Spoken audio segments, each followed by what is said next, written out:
Hello, Facebook. Thank you so much for everybody tuning in. With all the engagements that we've gotten on our pages, it looks like this is something that you guys have all been waiting and asking for. So I'm really super excited to be talking about social media and relationships.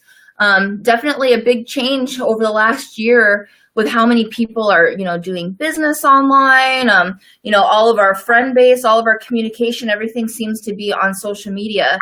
And it has played a big role in how we communicate and how we connect to other people. So I'm really super excited to see how that really is affecting our intimate relationships and personal connection. So today I'm here with my good friend, Dr. Suzana Flores. She is the author of the book called Face Hooked.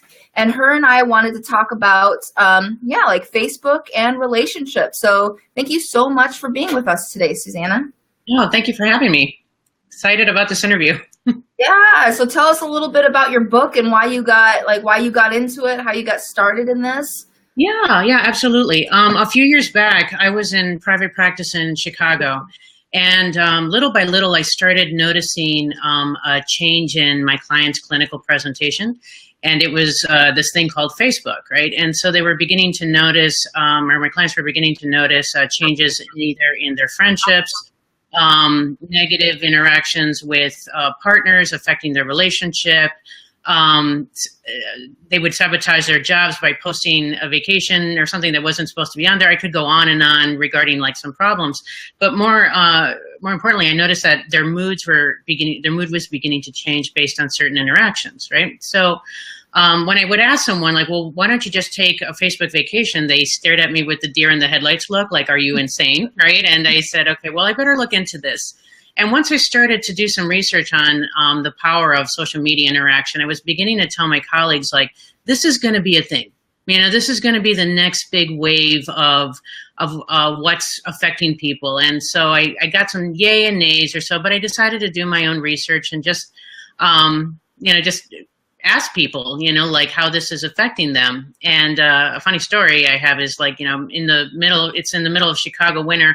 I have this big sign that reads, talk to me about social media. And I'm like downtown Chicago, and people of course are giving me the crazy lady look, right? But after a while, people started coming up to me and asking why I'm asking. And then they started sharing their stories. So one by one, I started to get an audience. And then pretty soon I started doing focus groups.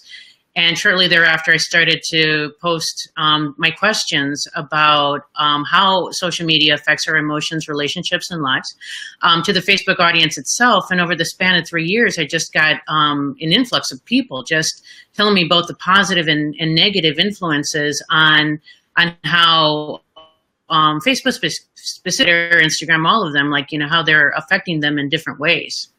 And so that was the launch of it. And just like with most things, I was thinking about writing a book, but I never wrote a book, and fear and doubt are the destroyers of everything, right? And so similarly, it took me a while to get to that until one day, one of my clients called me, and he was in a severe panic, and he asked for an emergency session. And what had occurred, as he was telling me in my office, was that his coworkers told him that he needed to check his fiance's Facebook profile immediately. So she changed she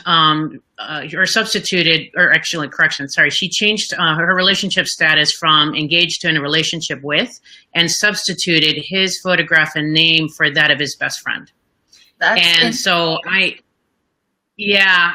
am very rarely speechless. And that day, like, my mouth just dropped open as I was hearing this, right? And he confronted her after his friends and family and coworkers knew that his engagement was over before he even did. And she told him, well, yeah, I just, I thought it was time to let you know we've been an item for 3 months. And so I told you on Facebook. And to her, that was normal, right? And he was so humiliated. It wasn't just the pain of your engagement being over 1 second to the next, but it was the public humiliation that completely overwhelmed him. And he said, I feel like I could die. We agreed to take him to the emergency room, and I've never seen someone so enthusiastic to go inpatient, like take my phone, take my laptop. When discussing, fast forward after he got discharged and we talked about what happened, he gave me permission to talk about his case because he wanted to help other people. And needless to say, this woman tried to come back to him, of course, right? Of course. When it didn't work out with the other one, naturally. Shocker, right? Exactly, because you fall in love with an illusion, right, of an avatar. So, so then he pretty much told her no. And it was just a shocking story. So once he went into the hospital, that was a moment where fear or doubt or whatever was going through my mind. That's when I kind of decided I have to write this book, or I at least have to try, because if I could even help 5 people, it's something, because social media is changing us in many different ways.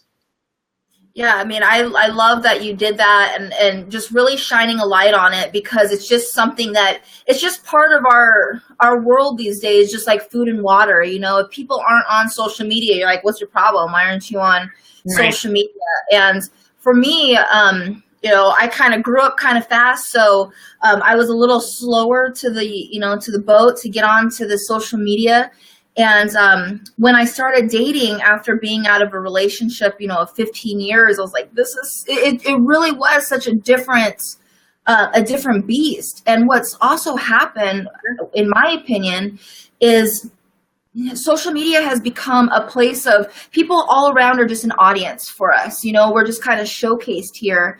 And, I've been reading some stuff about it, and it's like getting the likes and the attention on there triggers our brain just like cocaine, and we get so addicted to that attention on there. And so our lives and everything are just blasted out there on social media. And, and craving and being addicted to that kind of attention kills relationships, absolutely kills it.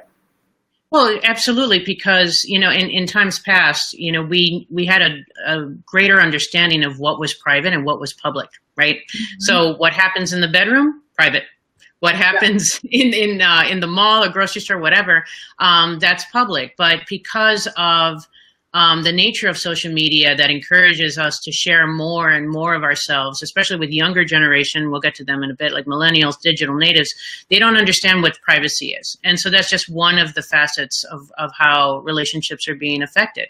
You're not supposed to air your dirty laundry on social media.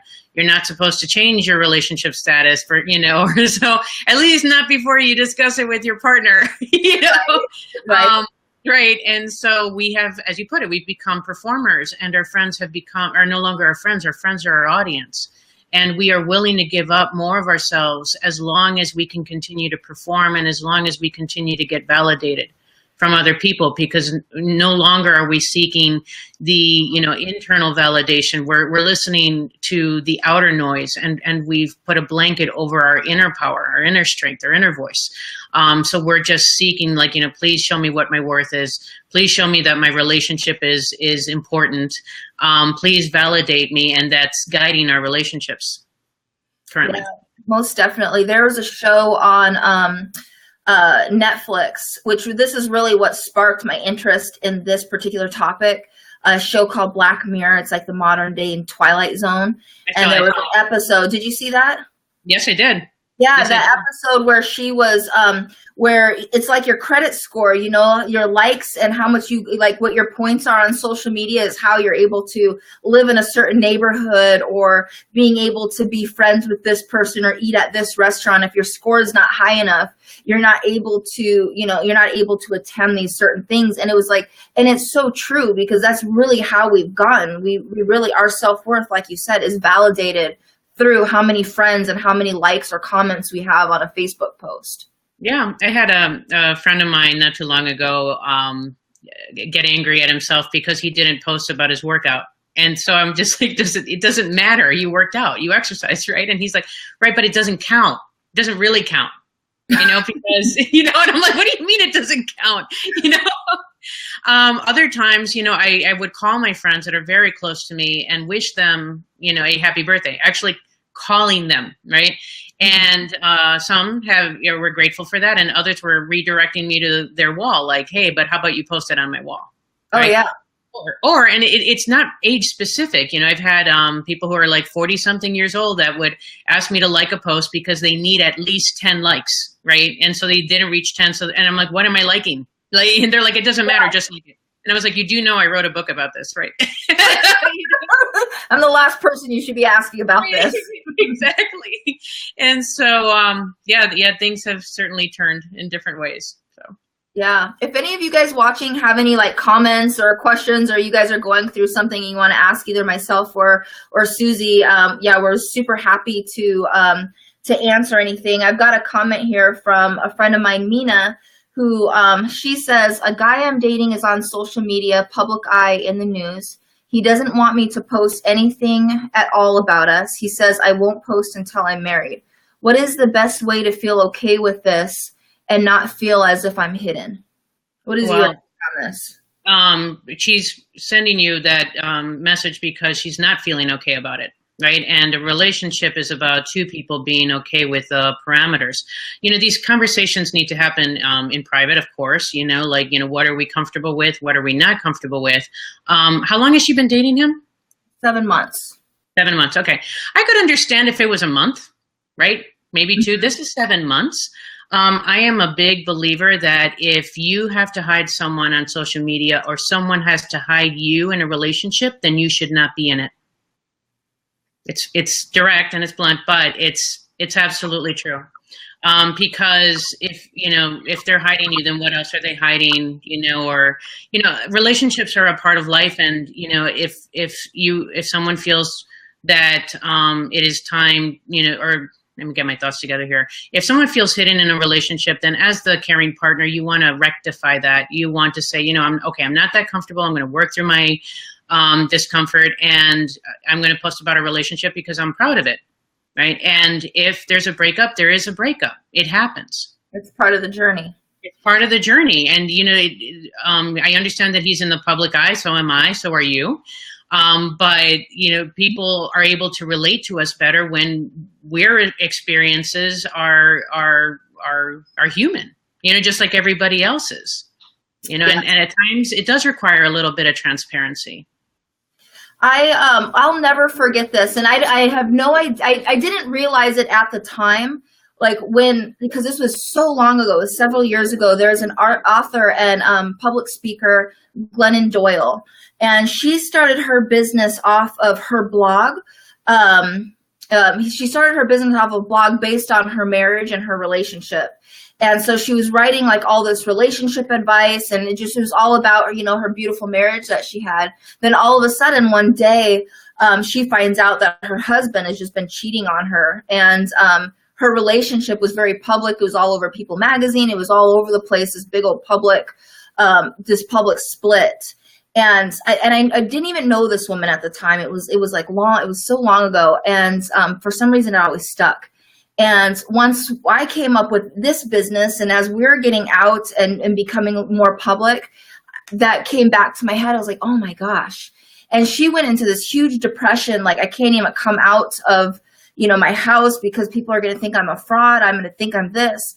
And that was one thing that was concerning on my mind. I was like, oh my gosh, so my relationship is all blasted out there. What are people going to think if our relationship, God forbid, ever ended? And one thing that I had to tell myself was really what I was attached to on that, and really what my expectations were, and separating that. My relationship is my personal life. My business is my business. And if Paul and I, God forbid, like I said, ever broke up, that's just part of my story that I'm going to tell and help heal others for it. And so therefore I feel comfortable being able to talk about my relationship and put it out there, because it's just one part of my story, and I'm not going to hide my feelings or my relationship for the fear of, God forbid, one day, what if it all crashes and ends? Sometimes people have this misconception that when you're an expert in your field, especially what we do, that we're supposed to have it all together, right? And we are immune from the emotional hits that other people have. And that could not be further from the truth. We feel pain, we go through heartache, we go through breakups, we go through divorce, we go through all of that as well. And, I definitely see both sides of the coin, but I would say that, if people see that, what has happened, then you're more relatable. That's because it's authentic. And in my book, I talk about authenticity. And at one point, I was even challenged one time of like, posting a bad hair day versus a good hair day and all of that. But you are who you are, and this person is who he is, and so is your friend. And so I would say it's a part of real life. Now, you don't want to share everything, of course, right? But I think it is important, like especially after 7 months, to make your partner known in some way. Now, it doesn't have to be the relationship status. It could be, like photographs or tagging or something. But I'll be honest, I see some red flags there. Yeah. He says to her, I hate social media. What we do in real life is not social media. And then he also says it's his past that makes him like this. What are your opinions on that? His past, well, his past should remain in his past. And she's not, whoever he was dating before. And so it's really unfair to compare her perhaps to this new person. And the thing is too, I have to say my personal opinion on this. If I were to have like a client come up to me and ask me this question, I'd be like the first thing that really rings true is that he's got a lot of fear in moving forward and making things official. And men wear their intentions. Men's intentions are black and white. They're black and white. Like if we choose to see them, so many times we want to misinterpret it as something else and buy into what it is that they're saying. But he's got a lot of fear around. He's more focused on when this relationship ends, what's going to happen, rather than if he was really truly interested. If he's like really super interested, he's not looking at the end because he knows that he's in the right relationship and he's comfortable and confident enough to be able to express it in that way, especially. This is my feeling as well, especially if he knows that it matters to you so much. If it's something that really matters too much, needs have to be met on both sides of the relationship. You can't just cater one person's needs in the relationship and forget about the other, because it's something that is bothering you and it is something that needs to be addressed. Now, I didn't change my relationship status for at least a year, right? Which I was comfortable with that, but we did post pictures and things, but I don't know. What are your thoughts on that? Again, I completely agree with you that this is beyond social media. There is fear, like, if this ends or when this ends, that's a huge problem. You can't have one foot in and one foot out when it comes to relationship. You're in or you're out, and you have to, give everything, to it. So like you have to make yourself vulnerable, on some level, in order for a relationship to work. And yes, there's heartbreak, but if you keep hiding like this, then you're depriving yourself of some, of taking your relationship to the next intimate level as well. I think ultimately it's up to the couple to decide how and when they choose to interact and how they choose to share the relationship. What I would suggest for your friend is that she put a deadline on it if it is very important. So like after 1 year, 1 year is enough time. I personally think 7 months is, but maybe not for her. I don't know. It depends on them. I need to know that I am a part of your life, or I want a relationship to be proclaimed or announced. And some couples are not okay with that, and that's fine too. That's why I say like everybody's different. But if it's important to her, then that's part of the negotiation of a relationship is that how do we make this work together? Yeah, in this situation too, I would also just sit back and ask myself, are you, is he sharing you with his good friends, like close friends, with his family? Like, is he really expressive, in public with see how he's acting outside of just this one topic, But I really do feel like if, especially if it's like, what you said, if it's in the past, it needs to stay in the past. You don't want to pay for, his ex's mistakes. He doesn't want to pay for yours. And exes and things like that shouldn't be going into another relationship that doesn't build a healthy foundation for a strong relationship. So if there's some worry and stuff behind, you gotta deal with that before thinking about taking that next step with somebody. Because if Paul came to me and was like, my ex did this before and I'm worried about him, like, well, you better go get your shit straight, and we'll take a break until you do that, because I'm not dealing with her shit in my relationship because I'm not paying for what she did to you. Plain and simple. Right. No, completely agree.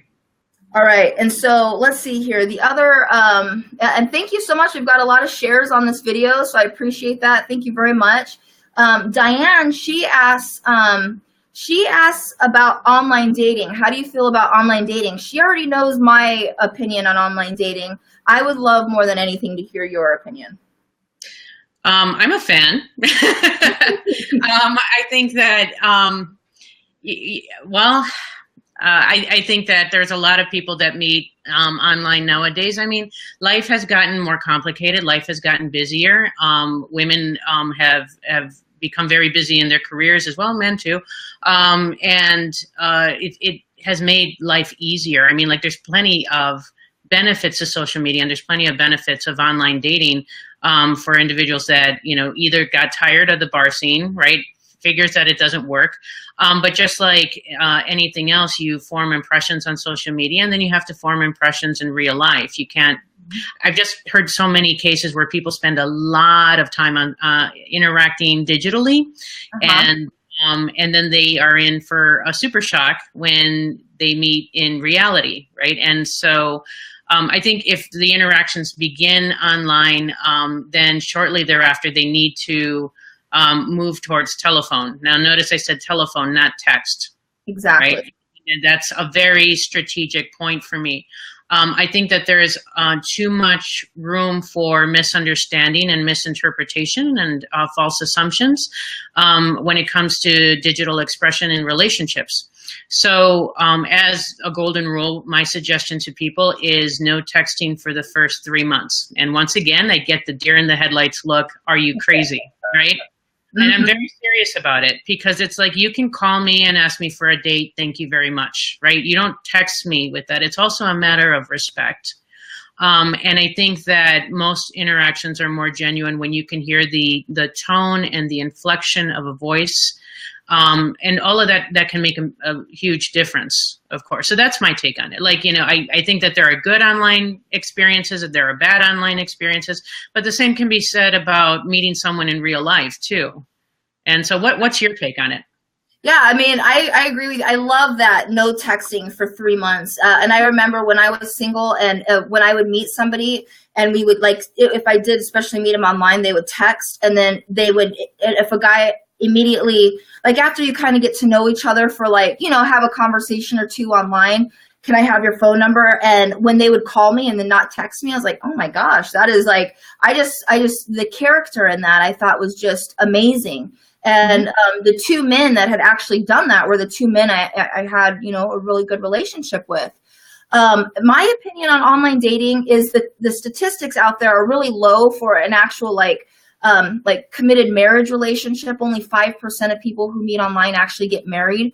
That stat is from eharmony.com. It's coming from them of all places. That's coming from them. Only 5% get married. And my particular clientele are, you know, successful men and women who are looking for, they're done dating. They really want marriage and commitment. The problem is with that particular clientele, they love using the excuse that they're busy, that they are too in, you know, I'm really focused on my career. I'm really, you know, I've got so much going on with my business. I don't have time to go out there and meet someone else. Well, if you don't have time to go out and date, how are you going to have time to bring somebody into your life, right? And so I really feel, and then they put all their eggs in one basket. You know, they just sit on the couch all day long and swipe, you know, right or left, and they think that they're going to meet like Prince Charming out there when more like a couple months ago we did like interviews with a bunch of like really happy couples. And they all met just kind of like spontaneously being out, being visible, being happy, doing things that they love doing. And I feel like you have a better chance meeting people doing it that way. You know, online dating is great and it is convenient, but it's not the only answer. And I feel like so many people feel it's the only answer. No, I definitely don't think it's the only answer. And I would agree that you have to put yourself out there if you want to be found, right? You're not going to, someone's not going to land on your lap. Yeah, I agree with your points. Yeah, sure. And the other thing too is like, you know, I ask myself this, you know, when I decided to no longer date online, because the people I was meeting online, which I have to say, when it comes to like a meeting somebody, you attract people for a reason, right? It's not like you're like this great person and you just attract people who suck. There's a reason we attract people the way we do. But the one thing that I asked myself was, does the person I want to spend the rest of my life with, is he going to be sitting behind a computer screen? And the problem that I had with dating online was, because of my looks, I was kind of intimidating towards men. So I wouldn't get a lot of men who approached me. And one thing that was really important to me, and one thing that was a red flag for me when I was dating, when men were always, especially like online or whatever, always telling me that I was beautiful. The last thing on the planet I wanted to hear that I was beautiful. I wanted somebody who was actually connected to me, like personally. Intelligent, you're articulate, etc.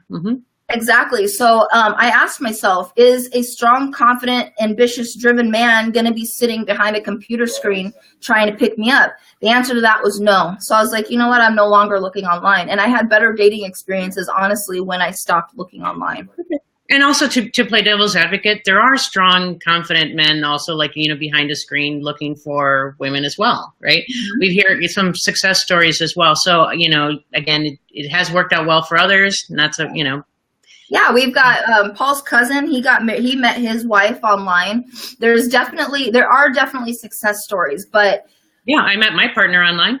Yeah, definitely just don't use it as your only advocate. And if you're saying, like, if you're telling yourself you don't have enough time to go do something that you enjoy doing, don't think that you're going to, automatically when you bring somebody in, think that time is just going to show up, because you're going to have the same amount of time when you bring somebody else in your life. So use it as a tool, but also do other things as well.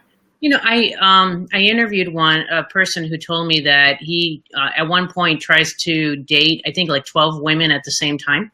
And he supposedly was looking for the one, right? But he said that it's a matter of, he treated dating kind of like a business, right? So like he wanted, like one person to compete with the other person in his mind.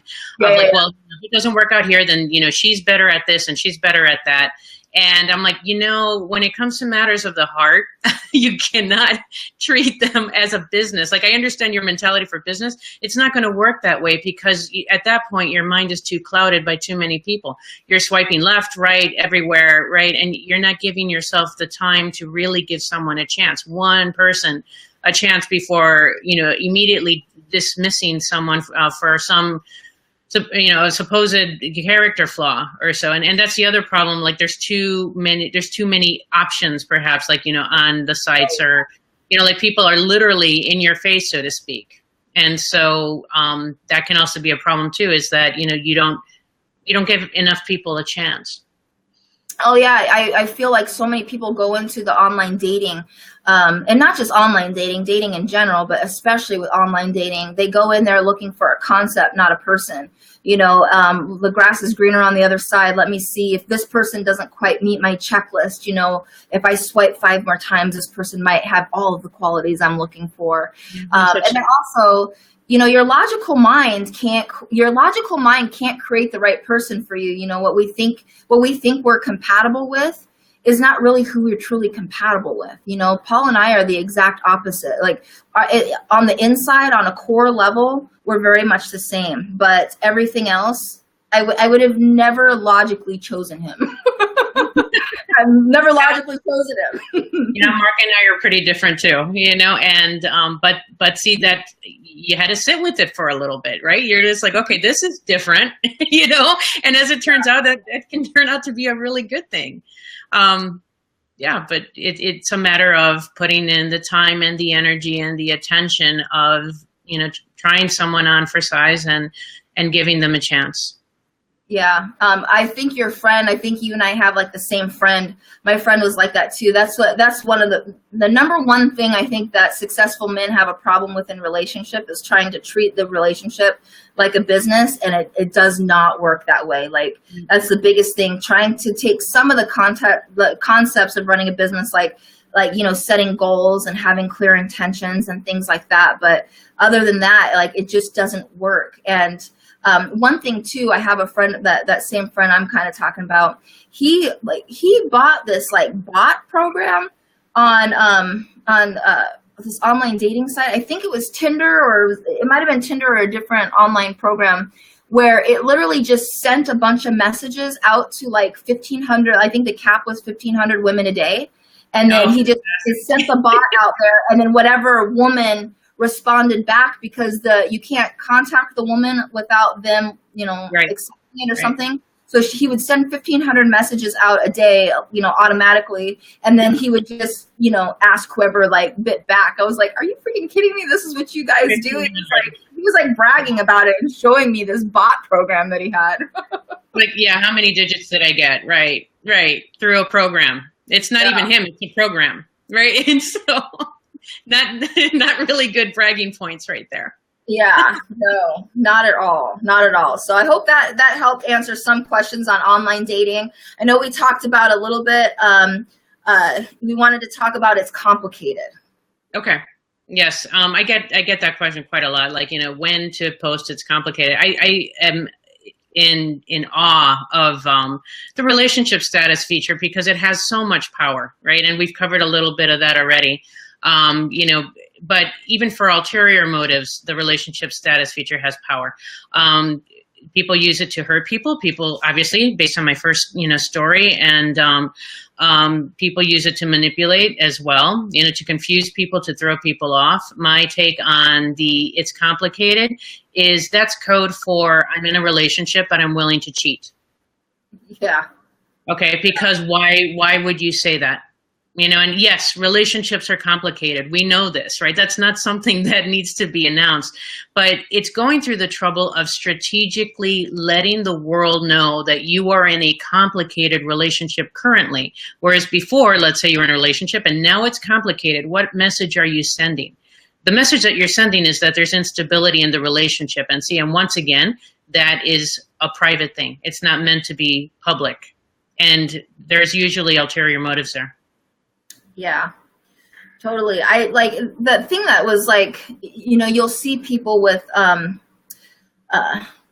never forget this moment for myself when I was in a relationship, and I had posted something. Can't remember exactly what I posted. It didn't have anything to do with my relationship, but I could see how, like you were talking, how text, like things just don't go over the way you think that they say. And I had somebody like post back at me, and was like, how come you can never like keep a man? How come you always have issues with your relationship or something like that? And the post that I had nothing to do with, with my relationship, but I was just kind of like shocked and thrown back about it. And,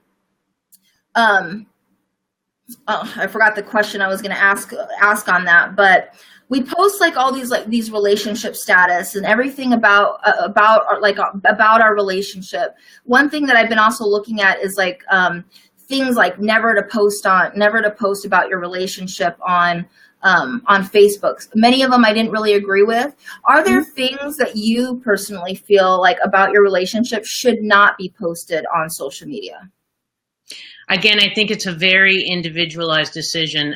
Some people find it endearing to see the public expressions of attention or intimacy, but other people are annoyed by that. I would say, anything sexual, probably not a great idea. That's a no-brainer, but some people do. I think the more private you would go, you probably want to shy away from that. Or it's okay. Like there's a difference with validation seeking, of like healthy validation seeking. You're supposed to get, support from your friends. There's nothing wrong with that. But the problem is when you're dependent on it. I remember I saw this one, a friend shared this post once of like, she said, well, his wedding ring is off. I guess I know what that means. Not okay. Right. Yeah. That's a huge message. Trying to make another person jealous. Obviously, one, it's very transparent. Not only will your partner know, but everyone else will know what you're doing. And it's a really jerk move. It's a really big jerk move to do something like that. I thought I'd share a story with you, one of the vignettes of my interviews of a really, all right, so check this out. So Carrie, 32, San Francisco. She wrote, I met this guy on Facebook and I dated him for 7 months. He was gorgeous, and on Facebook he made himself out to be so amazing. He posted love songs and wrote poems for me on his wall. We talked for weeks and then we met in person. I fell so hard for him, but I didn't know what he was capable of. On my birthday, I didn't hear from him at all, which was weird. But then we spent every day together. While I was at my birthday party, one of my friends called me to tell me that I better check my Facebook wall. Now, this asshole, sorry, but that's what you're up. This asshole posted a pic on my wall of him making out with another girl and captioned it, "Happy birthday, sweetheart." I just stared in disbelief. Yeah. I couldn't move and I couldn't breathe. All I thought was that this must be some sort of mistake or joke, but it wasn't. He really did that to me. He broke up with me on my wall by posting the pic of him making out with someone else. All my friends started calling me and shouting that they couldn't believe it either. I wanted to tell him off, but I didn't. Sometimes these jerks just want to hurt you. And they want to see you cry. He wasn't going to get that from me, so I did nothing. I completely ignored it and left that picture on my wall. I figured if he wants to make himself look like a jerk, then why stop him? I found out later on that he married that girl, and now she cheats on him left and right. Now he wants me back. Good luck with that, you loser. Wow. Wow. Right? Yeah. Like, I'm shocked, but I'm not shocked because I've heard stories like that so many times with other people, and it's like, wow. Yeah. I mean, I could never personally imagine doing that to somebody else, but it's crazy that that is out there. Oh yeah, like I'll share one more. Edward, 44, he was from El Paso, Texas. So he said, my girlfriend Samantha broke up with me suddenly, saying she needed a break. She told me I was too controlling and that I needed to work on myself for a while. I hated the idea of a break and felt really anxious when she did not respond to my texts. She said that she can put up with a lot in a relationship, but when she's done, she's done. I freaked out. Did she just want time apart, or did she say that as a way to get rid of me? I got pissed when I noticed that she posted a photo of herself with another guy. I needed to get even. I called an ex and took her to dinner, planning to post photos of us hanging on my wall. I knew Samantha felt insecure about this ex-girlfriend and knew that it would hurt her. When she saw my photos, Samantha completely broke it off with me. I found out later on that the man in Samantha's photo, the one that originally triggered all of this, was her cousin. Oh, snap. Yep. A lot of, and so that one really, really backfired. Now these are extreme in nature, right? But there's so many other stories of, assumptions, that gone awry, and misinterpretations and passive aggressive behavior, even when we may not realize that we're doing it. Sometimes we're doing it, and as part of my book, Face Hooked, I ask people, like, before you post, think about what your intention is, right? Is it to hurt people? Is it to make someone jealous? Is it to feed your ego? Is it, what is it to promote your brand? What exactly, is your intention? And it's like the golden rule. You treat other people the way that you would want to be treated. And so in this particular case, you want to be the better person, and even if something's hurtful on social media, it doesn't mean that you have to hurt back. One thing too, I totally agree with that, and I don't know why that golden rule seems to have gotten lost, over the years, because it has. But one thing too, like as you were saying that, it's kind of a little bit of a different subject, but I remember, it's like being single, and you would go meet somebody. Let's say you did meet somebody like face to face or online or however you meet people, whatever. Then they go onto your like social media and your Facebook and all this, and then go online to do some research on you before even like wanting to even connect. They don't even want to get to know you, right? And my girlfriend was notorious for that. Like, she would meet somebody, get a phone number, and before we even left the bar, she would, we left the bar, she'd already researched who this person was.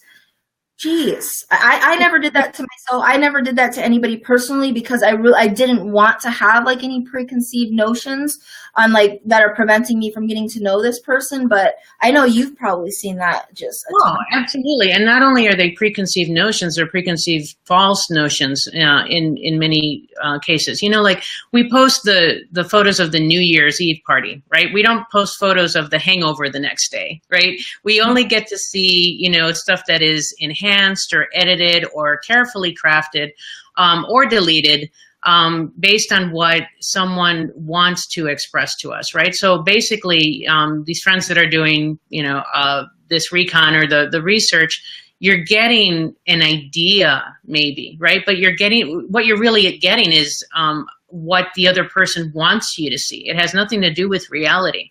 And there's people that fall in love with avatars. And I say very bluntly, again, you're falling in love with an avatar. You're not falling in love with the person. Mm-hmm. And so that's the problem. And additionally, on top of the research, when I originally wrote the book, it was 2014. I think at the time it was like 70% of people stalked their exes, which of course made it 70, right? Wrap your head around that, right? Mm-hmm. And which of course makes breaking up harder, right? Because you're torturing yourself and you're making interpretations of who's this guy, who's this girl, etc., right? Now, I believe that number has jumped to 87% of people stalk their exes on social media. Wow. Right? And approximately, Facebook is directly attributed to, or 20% of the divorce rate in the United States is directly attributed to social media. So it's either like jealousy or stalking or addiction. Some people choose social media over their partners. I've seen that happen too, where people are screaming at them, put down the phone or so. And they're like, I have Twitter fans. I can't, they rely on me. And so she, in my office, she's like, I'm here, right? Like you have a girl here, right? Yeah. And it's the ultimate addiction. So. Yeah. I mean, those hit for me is strong in a couple ways. Paul has a very large following on social media. On Instagram. And so when I first met him, he is addicted to Instagram. When he's always on there, he's posting constantly. He's always, and he's also the type of person, as somebody responds, he has to respond right back.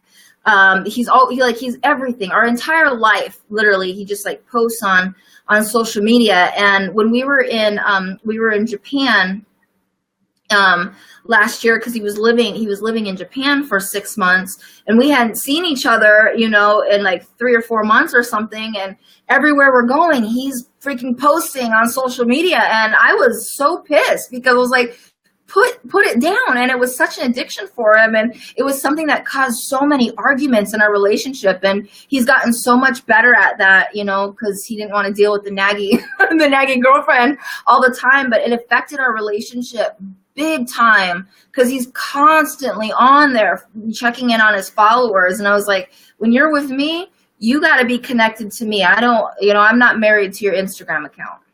I had a friend one time where he finally took a long needed vacation. And so he took his girlfriend on a cruise or so. Right. And so when he came back, he told me that he couldn't get off of his iPad because of whatever. Right. And so he experienced the first unmanned flying iPad off of the balcony of the ship, right? So he just grabbed it and flung it over, right? And I thought it was hilarious, and he was so angry, but I was like, I think you had it coming, right? If you couldn't get, you couldn't stop, at least she helped you stop. And sure enough, after that, he enjoyed, the vacation a bit more.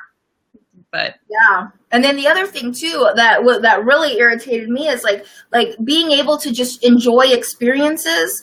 And I get it, Paul and I have an age difference. I just turned 35 and he's 26. We've got a big age difference, right? So when it comes to the digital world, I didn't really grow up with the social media stuff where it's ingrained because he is a millennial.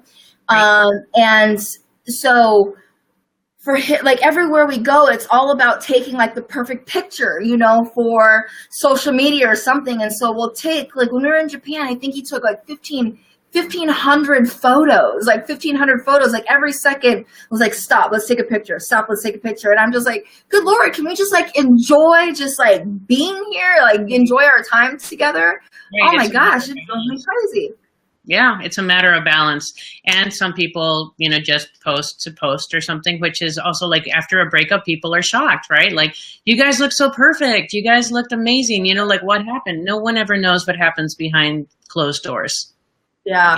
And you're right. It's a, with the millennials, right? It is a part of their world. And so I think I saw a comment, pop up of what's the big deal of, two people posting or so. Is that correct?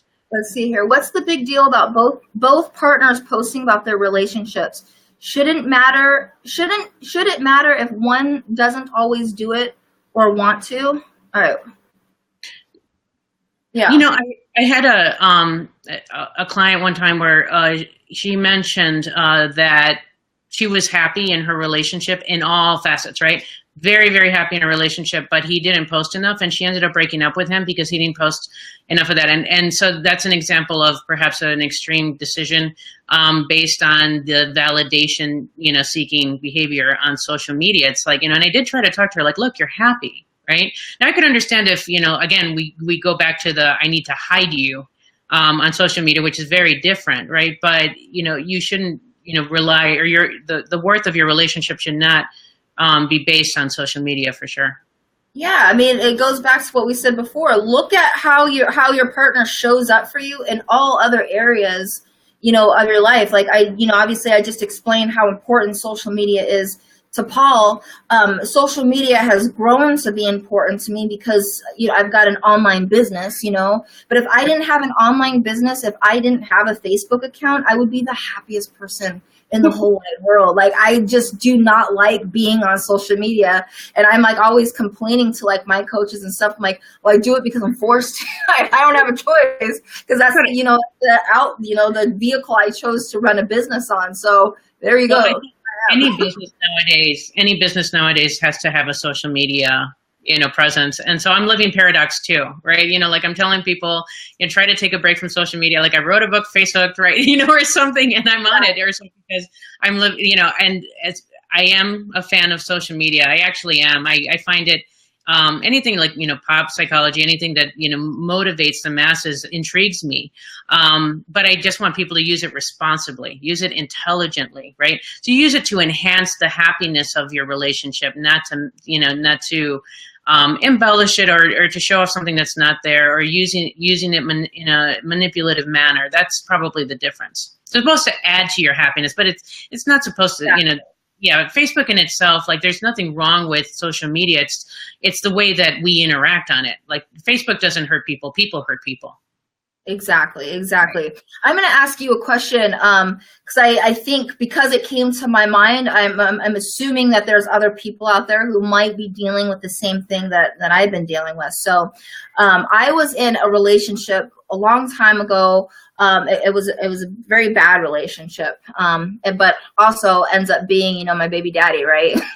And even though I don't have like really any contact with him, anymore because my kids are older and things like that. But before, because he was like controlling and jealous and things like that, he was like one of those Facebook stalkers. So he was constantly stalking my Facebook or having other people stalk my Facebook. So I made everything private. So I was almost impossible to even find on Facebook, right? So then I reached out and obviously started my business online. So now everything's public. So now I've got like this complete public profile. And the other day I had to talk to him and he knows like everything about my entire life. So for other people out there, how would you create boundaries around that situation? About for the ex, you mean? Yeah, so you've got, like an ex is stalking you, and maybe you're someone like me who's got like an online business where your stuff is really out there public and you're kind of out there, like what are your recommendations, in that I'm really good at setting boundaries myself, but there are, I wonder if you have any other tools that, I am a huge fan of the of the unfriend and block feature on Facebook and other social media platforms. I think that if someone has become toxic in your real life, in reality, they have no business following you digitally. And if you maintain connections with them, you have to ask yourself why, right? Because you're still inviting some of that in a very public way. And in terms of like the personal pages, there is a way to block users as well. It takes a little bit more finesse, but I'm surprised most people don't really cater to their privacy settings nearly as much as they should. So once again, it goes back to the introspection of like, why am I still interacting with this person, or why am I allowing this person to make jabs or to stalk me? And just notice, listen to your body, listen to your emotions. If you find yourself cringing when you see a presence, it's probably, for the best, and in terms of a way of, honoring yourself or the other person to just either hide the profile, unfriend, or if necessary, block. Yeah. And so many people, because I don't even, I have this conversation, I feel like at least twice a week, where somebody is like an ex or something. It was, obviously, usually it's, when a relationship ends badly or whatever, but you've got the other party is, kind of stalking you on Facebook. And then of course, when they're stalking on Facebook, it's not like they're just on Facebook, they're, emailing and they're call, that's not texting, all this stuff. Right. And it's like, well, and there's this one woman, this comes straight to my mind. I'm like, well, you can call Verizon and Verizon will block that person. Like, they cannot call you anymore. Oh no, I tried that, but it didn't work for some reason. Somehow he's still able to get through. I'm like, well, no, that's bullshit. So again, what about that drama are you addicted to, and why are you bringing it into your life? Because you're right, there are lots of safeguards into the you can block email, you can block text, phone, everything, you name it. That being said, I mean, I have known people to say that they've created fake profiles just so they could continue to follow their exes. When something is out there in the digital world, it's not ever completely private. That's an illusion too. And so where there is a will, there is a way. Or, like friends of friends will allow them to use their passwords or whatever. I mean, there's a lot of that going on. So, they may still have access. And I've heard plenty of stories like that too. They were supposed to be blocked and somehow there was either a mole or they got through. And so it happens. I have to tell a quick funny story because a few years ago, I was guilty of several years ago. I don't want to say a few years ago, but several years ago, I was guilty of creating a fake profile on an online dating site to find out if my boyfriend was cheating on me or not. And it ended up, and I ended up finding out, but you're right. There are ways to go around it. But I made this profile like so ridiculous. Like, he had to have been an idiot to not know that I was totally punking him, but I ended up embarrassing him in front of he was going to show up on a date and I was there instead. And so anyways, but there are ways around it. But like I said, I intentionally made that profile so ridiculous. But he still friended you. Sorry? He still friended you. Yeah, he friended me and he initiated the date and everything, and it was just ridiculous. So, I just wanted to put that out there that I did do that one time. I don't think you're alone there. Social media, I'll admit that. As much as I wouldn't want to admit that, I did it. I am going to admit that I did do that. And once again, we are not immune from this stuff too, right? We're not perfect, and you're certainly not alone. And you're certainly and that's why I love my business, is because I made so many mistakes, in the process of relationships. I made so many mistakes dating. I made so many mistakes, and if I was just if I was at a point where I'm at now, and really just being true to myself and being authentic and, just being myself and not having to worry about the judgment and validation from other people and things like that when I was in my past life, I could have avoided a lot of hurt on my side, on their side. There's a lot of things that could be prevented if you really not only get yourself in a healthy place, but use these platforms, like you said, to enrich your life and make you happy rather than using it as some sort of platform. Yeah, and if we have that mindset that, most of us are just trying to get through our day and most of us are trying to do things that make us happier and decrease the things that don't. I think that social media within itself is a very powerful tool for change, and positivity. It can be, if we have that mindset. Yeah, I mean, we go and there's people all over. Oh my gosh, I seen your videos. I love what you guys I'm like, I don't even know who you are. Like, I don't know these people, and I'll get messages from people I have no idea. I just love your posts. It really helped me get through. I needed to hear that post today, because I was going through this particular challenge. and to be able to reach people on that kind of scale and level is such a beautiful thing in social media. And being able to use our relationship, which we didn't have any intent for in the very beginning. We just posted, what regular couples do, just post pictures about ourselves and our how much we just love each other. And we built this following of people who just were like, oh my gosh, I want what you have, and then just reached out to us, things like that. To be able to spread that kind of love and positivity is a beautiful thing, and I'm super grateful for it. I agree. That's one of the fine examples of like the positive influence of social media. And it goes even, way further than that too. Like we can create global change. We can create awareness. We can, like millennials have a voice like never before, right? Never ever before. And so like, all of that is fantastic. But, as also we've seen like in current, not to get into the politics, but, like it can cause a lot of harm too. Yeah, it really can. And so certain conversations, certain discussions need to happen, either in person or in terms of the presidency, televised or something, but just like anything else, whatever kind of relationship it is, if it's important, it should not be expressed through 140 characters, right? If you need to have a conversation with someone, if you need to have the direct and honest, conflict resolution with someone, then it should be done in person at the very, very least over the phone, not email, not text, not social media. Yeah. You're dishonoring the relationship then. Yeah. If you were to leave just like one piece of advice for, everybody watching and listening and everything, just one piece of advice, what would that be? I would say, continue to enjoy digital expression, but second only to offline reality. We need to come back to ourselves. We need to, take a pause, look at the sunset before we take a picture of it, pay attention to our partners, put the phone down during dinner, and, see it as entertainment, which is its purpose, and information gathering, which is also its purpose, right? But we are human beings, and we were meant to function out of our five senses. And by that I mean, like, we're supposed to feel, the warmth of our lover's embrace.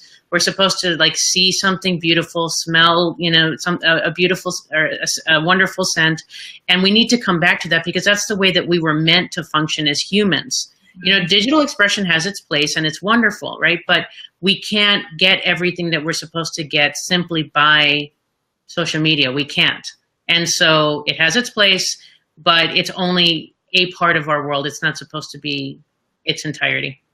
Yeah, amen, amen. I really do. Before we start wrapping up, if you guys have any other questions or comments or anything, please go ahead and feel free to post those before we wrap up here. But I'm such an old soul. Like I feel like I'm just really old fashioned in my thinking and in my beliefs, and I really like that. I really love connecting with other people. I love if it's something where I can't meet with somebody like in person, I'll have, like a coffee date on Skype or something like that in order to just like be able to connect with people. And by doing that, I've met such amazing people like all over the world. I had a friend that I met through social media that from Germany. She was just in town and, drove up to Sedona to have dinner with her.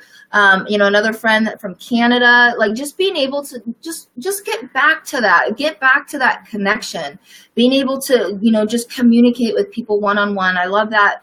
I love that. I'm going to steal that from you. No texting for 3 months. I'm going to steal that from you. I think that's so beautiful. You will be met with resistance, but it's a good rule. It's a great rule. Paul and I, like if we text each other, it's 1 or 2 sentences. It's nothing more than that. If it's going to be more than 1 or 2 sentences, we have to pick up the phone because I don't want that. We don't want that miscommunication between anything. And if he didn't understand something, he'll pick up the phone and call. And I feel like that's one thing that has really, what has made our relationship strong is that we're able to just talk to each other, Right. No matter what, we're able to talk to each other.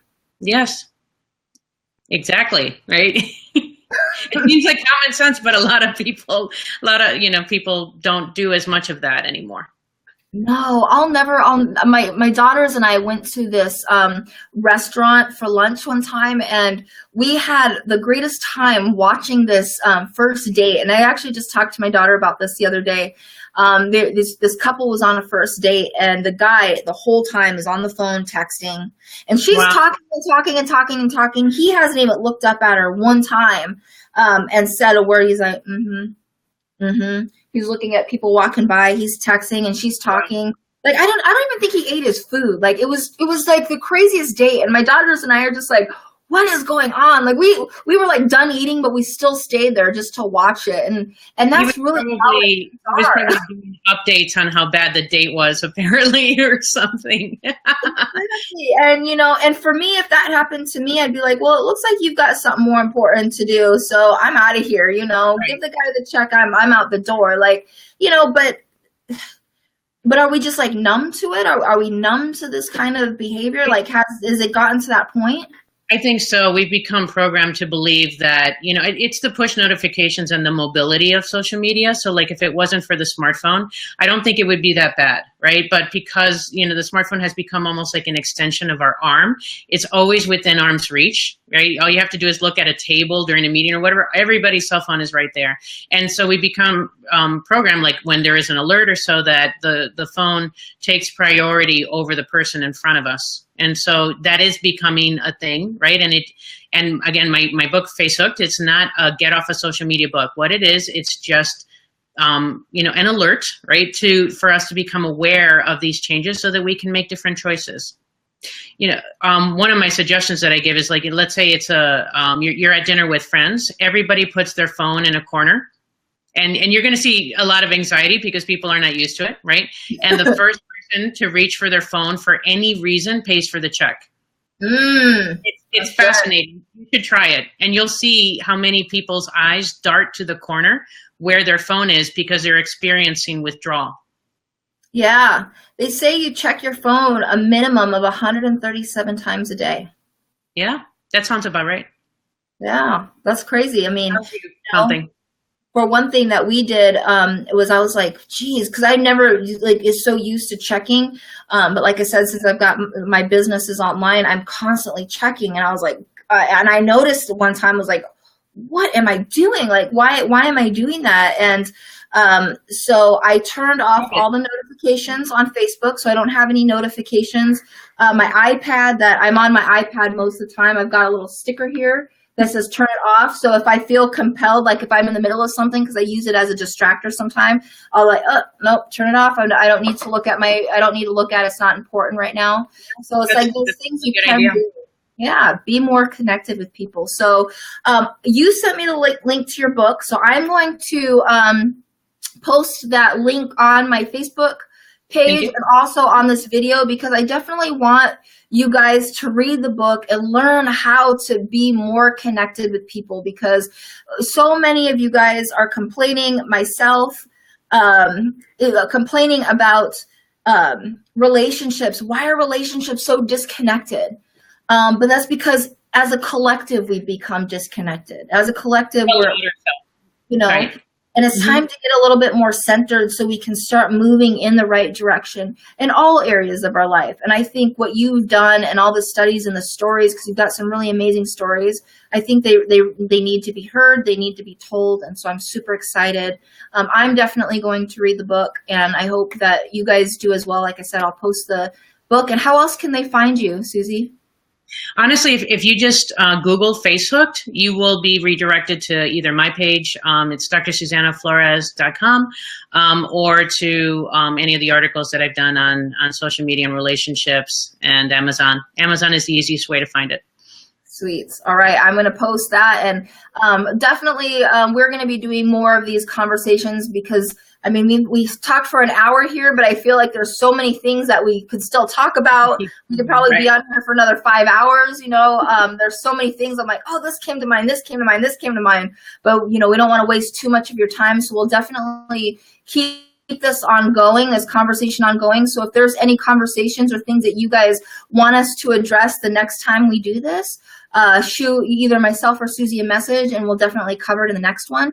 And thank you so much. We had so many viewers here and comments and everything, and I hope we gave you, you know, some answers and some clarity and whatever. So yeah, this was great. Thank you so much, Susie. Oh, thank you for having me here. That was fun. All right. Well, till next time, guys, thank you for tuning in, and we will see you guys soon. Have a great night.